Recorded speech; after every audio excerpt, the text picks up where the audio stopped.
2026 போட்டியே DMK versus TVK அப்படின்னு தான் திரும்ப திரும்ப சொல்லிகிட்டே இருக்கிறார். அப்போது where is ADMK, what about ADMK அப்படிங்கிற ஒரு கேள்வி வருது. அதான் நான் சொன்னேன், ஒவ்வொருத்துக்கும் ஒரு ஆசை. வந்த உடனே புரட்சி தலைவர் ஆகணும்னு நினைக்கிறாங்க.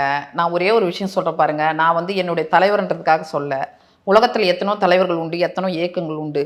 தான் உயிரோடு இருக்க காலகட்டத்திலே தன்னுடைய ஒரு தொண்டனுக்காக, மாற்றுத்திறனாளிகளுக்காக உயிரோடு இருக்கும்போதே அவங்களுக்காக சொத்தை எழுதிட்டு தன் மனைவிக்கு எழுதாம, தனக்கு சிறுநீரகம் கொடுத்த லீலாவதிக்கு எழுதாம, தன் அண்ணன் பிள்ளைகளுக்கு எழுதாம, அவங்களா ட்ரஸ்ட் ஆக்கி அந்த ட்ரஸ்ட்டில் வர வருமானத்தை சாப்பிட்டு தான் வாழணும்னு எழுதி வச்சுட்டு போன ஒரு தலைவனை காட்டுங்க. மக்களுக்காகவே வாழ்ந்தார், மக்களுக்காகவே இயக்கத்தை தோற்றுவித்தார். 33 வருடங்கள் கடந்தும் 35 வருடங்கள் கடந்தும் ஒரு தலைவனுக்காக ஒரு ஆட்டோ ஸ்டாண்ட்லேருந்து பஸ் ஸ்டாண்ட்லேருந்து வீட்டிலேருந்து மாலை போட்டு இன்னும் நினைக்கிறாங்கன்னா அது மாதிரி எந்த தலைவனுக்கும் அந்த பாக்கியம் கிடையாது. உலக நாடுகளே இன்னும் அவரை பற்றி சொல்லிட்டே இருக்கும். ஈழத்தமிழர்கள் பிரச்சனைகள் இருந்து கேட்காதுக்கு முன்னாடி நீங்கள் போய் சந்திக்கிற ஒவ்வொரு மனிதனும் ஒரு ஸ்டோரி சொல்லுவாங்க. எனக்கு இந்த உதவி பண்ணார், அந்த உதவி பண்ணார், எனக்கு வீடு கட்டினார், எனக்கு சாப்பாட்டுக்கு தனக்கு மாதிரி. அப்போ அவர் என்ன ட்ராக் ஹிஸ்ட்ரின்னு ஒன்று இருந்துச்சு. அவர் திடீர்னு அரசியலுக்கு வரல.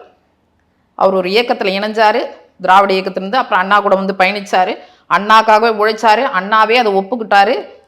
புரட்சி தலைவர்னால தான் வெற்றி கிட்டியதுன்னு அந்த வயிற்றறிச்சல தான் கருணாநிதி அவர்களே அவர் வந்து இவர் போல அவரால் சகிச்சுக்க முடியாமல் வலுக்காட்டம். ஆனாலும் 1972 தோற்றுவிச்சு மிக குறுகிய காலத்தில் இங்கே முதலமைச்சராகி இன்ன வரைக்கும் மக்கள் மனதில் இருக்காரு. அவர் உண்மையாக மக்களை நேசிச்சார், அதனால தான் வெற்றி. அதனால தலைவர் மாதிரிலாம் யாரும் நினைக்க வேணாம். எல்லாம் வருவாங்க போக, மேக கூட்டங்கள் போல அப்படியே பெருசாக தெரியும்.